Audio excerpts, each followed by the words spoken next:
Hello প্রিয় বন্ধুরা, কেমন আছো তোমরা? আশা করি সকলেই অনেক ভালো আছো। বন্ধুরা, আমার ভাসুর মানে আমার স্বামীর বড় ভাই আমার স্বামীকে কৌশলে বিদেশ পাঠিয়ে দেয়া, আর আমার স্বামী তার বড় ভাইয়ের কথা কিছুতেই অমান্য করে না, তাই সে বিদেশ চলে গেল। তারপর বাড়িতে আমি আর ভাসুর থাকি।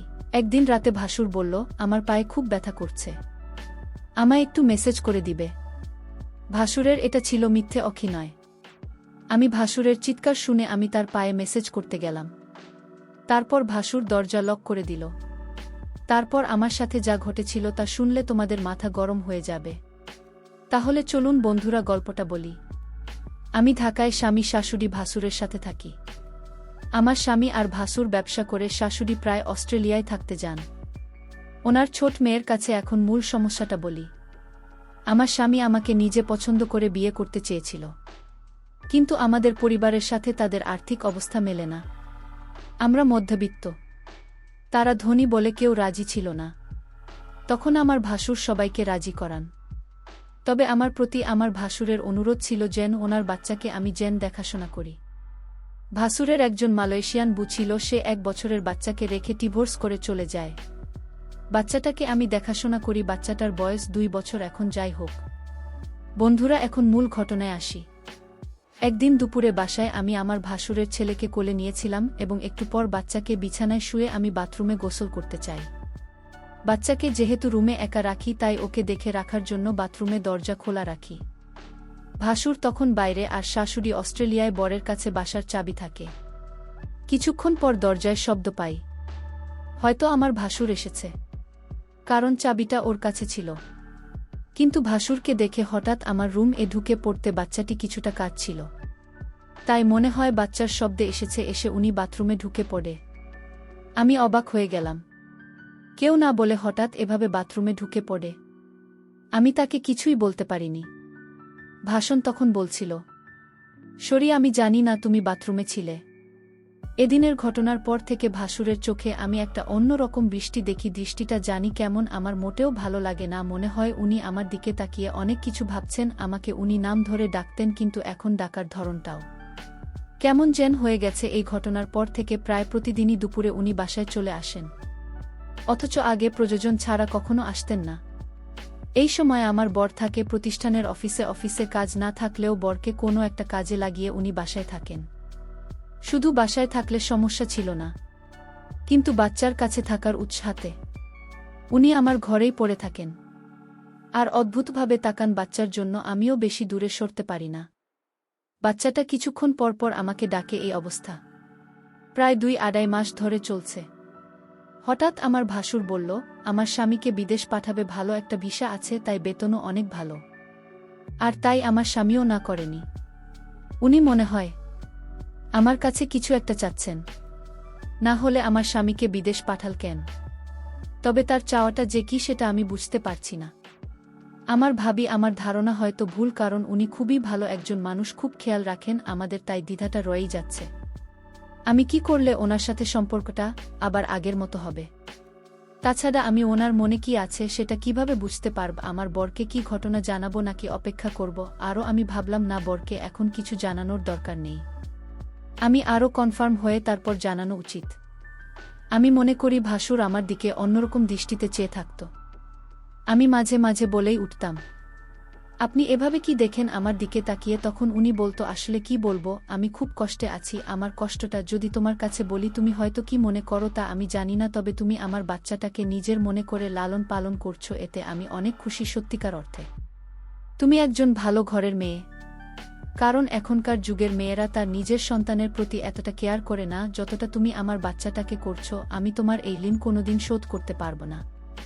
আমার বাচ্চাটা, মায়ের অভাবটা তুমি পূরণ করছো, এর চেয়ে বেশি কি হতে পারে? আসলে বিদেশি মেয়েরা তার সন্তানের প্রতি ভালোবাসা কম থাকে, তবে সবাই সমান না।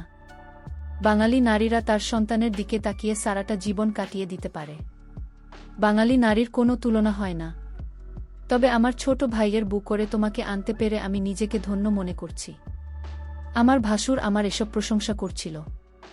আমি তার প্রশংসা শুনে অনেকটা থমকে গেলাম। বাবারে, এত প্রশংসা যাই হোক, ভাসুরকে একদিন দেখলাম খাওয়া দাওয়া ছেড়ে মনমরা হয় ঘরে শুয়ে আছে। এ বাড়িতে ভাসুরকে আমি দেখাশোনা ছাড়া আর কেউ নাই। দেখলাম ভাসুর আজ সারাদিন কিছু খায়নি। আমি ভাসুরকে বললাম, আপনার কি শরীর খারাপ? ভাসুর বলল, রেমা, আমার মাথায় প্রচণ্ড ব্যথা করছে। সকাল থেকে কি করব পূর্ব বুঝতেছি না। আমি ভাসুরকে বললাম, আমি কি মাথায় একটু মেসেজ করে দিব? মেসেজ করে দিলে হয়তো ব্যথাটা কিছুটা কমে যাবে। ভাসুরের মেসেজের কথা শুনে অনেকটা খুশি হলো। সে চেয়েছিল তার মাথায় মেসেজ করে দিই। আমি ভাসুরের মাথায় মেসেজ করছিলাম, এমন সময় সে বলল, দেখো, তুমি মেসেজ শুরু করতেই আমার ব্যথাটা অনেকটা কমে গেছে। তোমার হাতে কি জাদু আছে নাকি? আমি তার কথা শুনি কিছুটা অবাক হলাম। আমি বললাম, মেসেজ করে দিলে এমনই ব্যথা কমে যায়? এখানে হাতের জাদু বলতে কিছু নেই। মেসেজ করলে ব্যথা কমে যাবে, এটাই স্বাভাবিক। ঠিক আছে, তোমাকে অনেক ধন্যবাদ মেসেজ করে দেওয়ার জন্য। আমার মাথাব্যথা কমে গেছে। কিন্তু ভাসুরের মাথাব্যথা ছিল না। মাথাব্যথার অভিনয় করেছিল আমার সাথে। আমি এটা বুঝতে পারি। আমি যখন তার রুম থেকে বের হই তখন সে একা একা বলছিল। আমি ধীরে ধীরে আমার প্রতি ভালো মানবাবসিকতা তৈরি করছি, সেটা আমি বুঝতে পারলাম।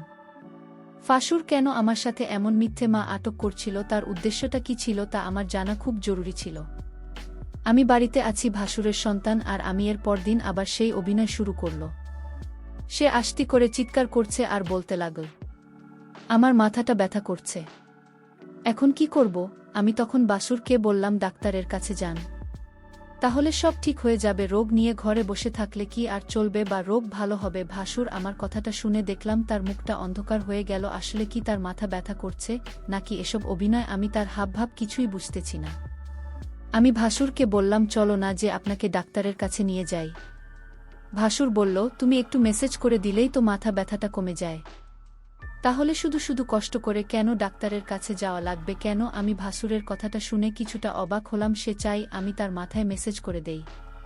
আসলে সে কি চায় সেটা আমার জানতে হবে। ভাসুরের এমন অভিনয় আমার কাছে ভালো মনে হচ্ছে না। এর মধ্যে আমার বর আমার কাছে ফোন করল। আমাকে জিজ্ঞেস করল, কেমন আছো রেমা? আমি বলেছিলাম, তুমি খুব শীঘ্রই বাড়িতে আসলে অনেক ভালো হতো। এতদিন বিদেশে থাকার দরকার নাই। তুমি যত দ্রুত সম্ভব চলে আসো। আমার স্ত্রীর এমন কথা শুনে আমি কিছুটা থমকে যাই। আমার স্ত্রী তো কোনোদিন এমন কথা বলেনি। আজ সে এমনভাবে বলছে আমি যেন আজই দেশে চলে আসি। আমি রেমাকে জিজ্ঞেস করলাম, তোমার কোনো অসুবিধে হচ্ছে? সালমা বলল, না, তেমন কোনো সমস্যা হচ্ছে না। বড় ভাইজান তোমার খোঁজখবর রাখে তো? আমি বললাম, ভালোই খোঁজখবর রাখে। ঠিক আছে, এখন রাখি, পরে কথা হবে। ভাসুর আড়ালে থেকে আমার সমস্ত কথাগুলো শুনছিল। কথা শেষ হতেই ভাসুর চলে গেল তার রুমে। রাত হলো, ভাসুর আমায় ডাকছে, বলছে, সালমা, আজ আমার পায়ে অনেক ব্যথা করছে। বুঝলাম না আমার কি হয়েছে। রোগ বেড়ে চলেছে। তুমি কিছু মনে না করলে আমার পা একটু মেসেজ করে দাও। সে ব্যথায় চিৎকার করছে আর বলছে আমার পায়ে অনেক ব্যথা করছে। আমি ভাসুরের চিৎকার শুনে তার পায়ে মেসেজ করতে শুরু করলাম। ভাসুর তখন ঘুমিয়ে পড়ল। ভাসুর ঘুমিয়ে রইল আর আমি তার পায়ে মালিশ করে দিচ্ছিলাম। কিন্তু ওইদিকে বাচ্চাটা কাঁদছিল।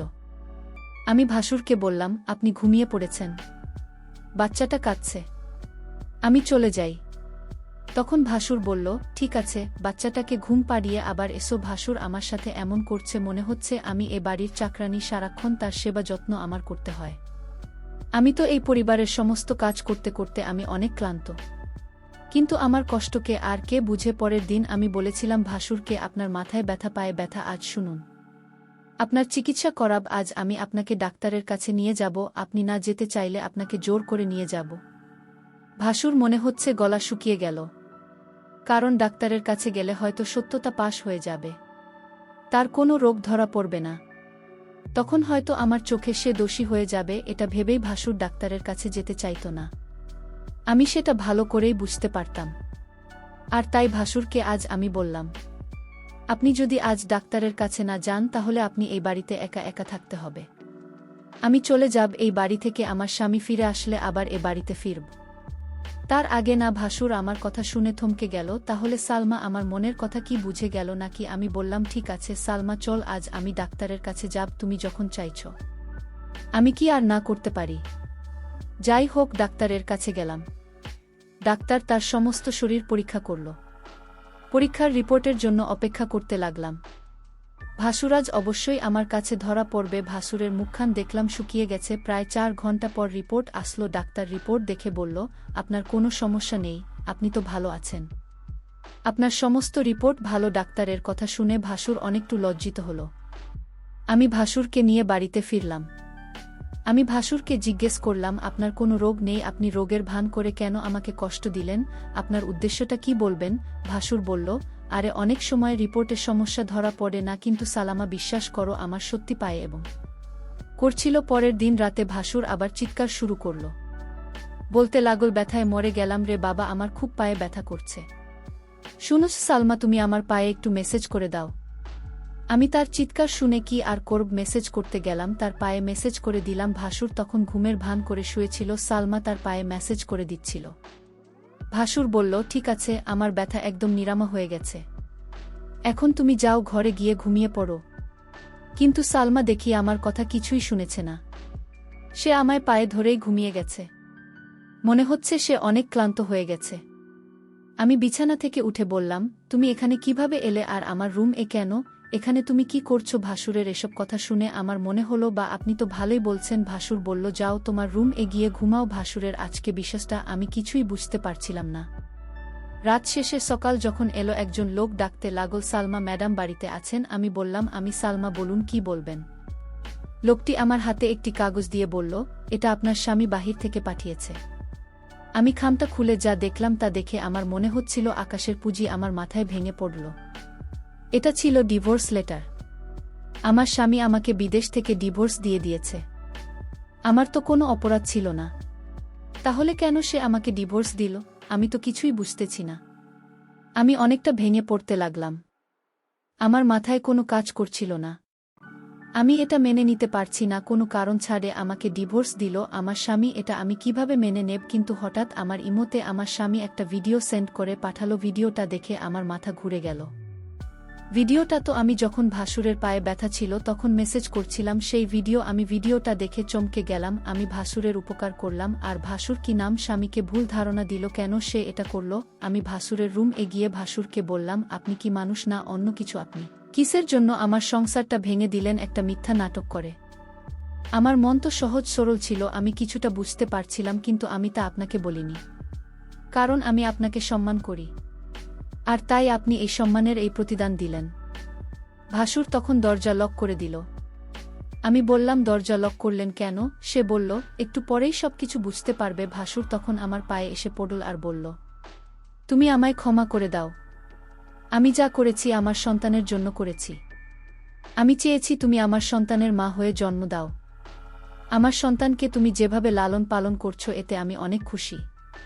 আমি চাই তুমি আমার হয়ে সারা জীবন থাকো, আর তাই তো আমি এটা করেছি নিজের সন্তানের জন্য। সকল বাবা মার সবকিছু করতে পারে। আমাকে তুমি ক্ষমা করে দিও। তারপর আমার কিছু করার ছিল না। আমি ভাসুরের সন্তানের দিকে তাকিয়ে তার কথা মেনে নিলাম। কিন্তু ওই দিকে আমার স্বামী একটা বিদেশি মেয়েকে বিয়ে করে বাড়িতে নিয়ে আসলো। তো বন্ধুরা, আজকের গল্পটি কেমন লাগল তা অবশ্যই কমেন্ট করে জানাবেন। আর যারা গল্পটি শুনে এখনও চ্যানেলটি সাবস্ক্রাইব করেননি তারা প্লিজ তাড়াতাড়ি চ্যানেলটিকে সাবস্ক্রাইব করে ভিডিওটিতে লাইক করুন।